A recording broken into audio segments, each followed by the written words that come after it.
our shows were more intensely dramatic.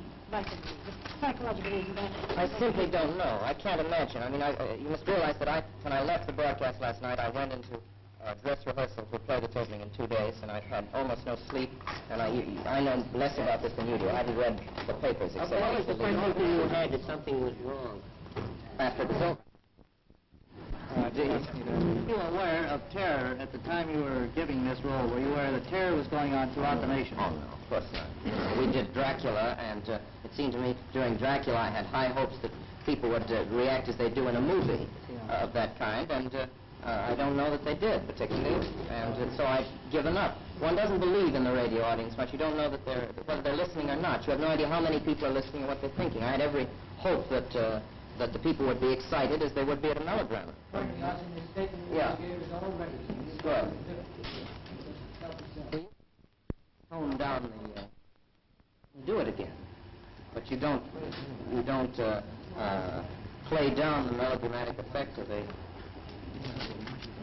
melodrama. Have you altered your plans for future poems in any way as a result of this incident? Naturally, we will have to sit down and think very carefully about future broadcasts. Have you made any specific changes in any programs that were already scheduled, such as next week's, for instance? No. And Mr. Wells, 3 short stories.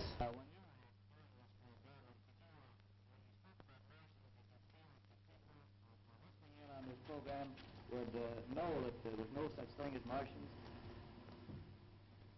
Well, it would seem to me unlikely that the people of an invasion from Mars would find ready acceptance. I was frankly terribly shocked to learn that it did. No. But I'm primarily the... Mr. Wells, why did you use local towns in this book? Well, H.G. Wells uses local towns addressing an English audience.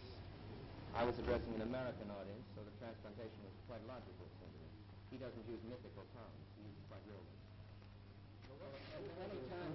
That was a mythical town. It was a mythical town, but it was near enough. It was near enough to a real name. I've forgotten how we figured it out. It's either it's Grover's Mills or it is Grove's Mill or something. And anyway, we changed it slightly, hoping that would a thing which H.G. Wells did not do. His names are quite real English towns, without any change. You look directly toward the camera. We've asked you that Ask it loud, very loud. Do you think, Mr. Wells, that you might have taken unfair advantage of the public in using a method as a conveyance for authentic news? I don't believe that I have, since it is not a method original with me. It is used by many radio programs.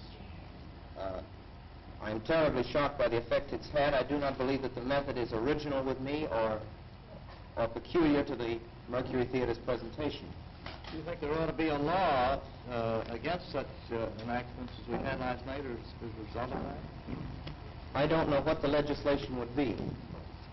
I know that almost everybody in radio would do almost anything to avert the kind of thing that has happened, myself included, but I don't know what the legislation would be. Radio is new, and we are learning about the effect it has on people. Learn a terrible lesson. Do you think that this will cause the curbing of radio bulletins on the air today? I simply can't imagine. It seems to me that the effects of this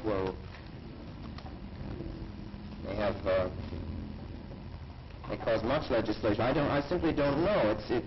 The wisdom of radio executives and of an organized public will decide these things for us. It's not up to me to speak. I'm the Mr. Wells, accused. I was in Europe at the time that Schuschnigg was murdered, and I remember very vividly the time, the way that came through the air. I should say that your presentation last night was even more dramatic and more realistic than the way the Vienna radio station did theirs. Yes, the intention. In view of that, don't you think that somebody here would have been able to gauge the reaction which in fact has occurred throughout the United States?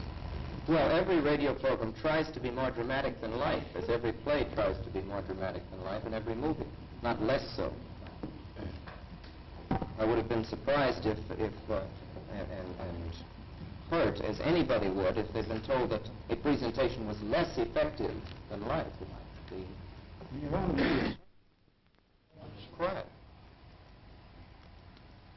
speaking, I'm sorry. Of course, we are deeply shocked and deeply regretful about the results of last night's broadcast.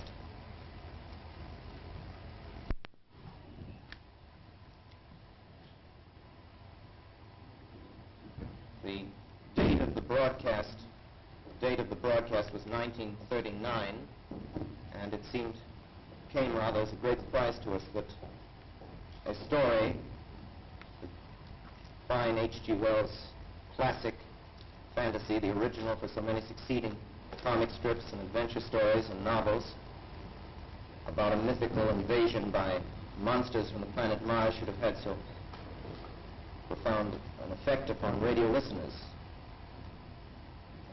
That's all.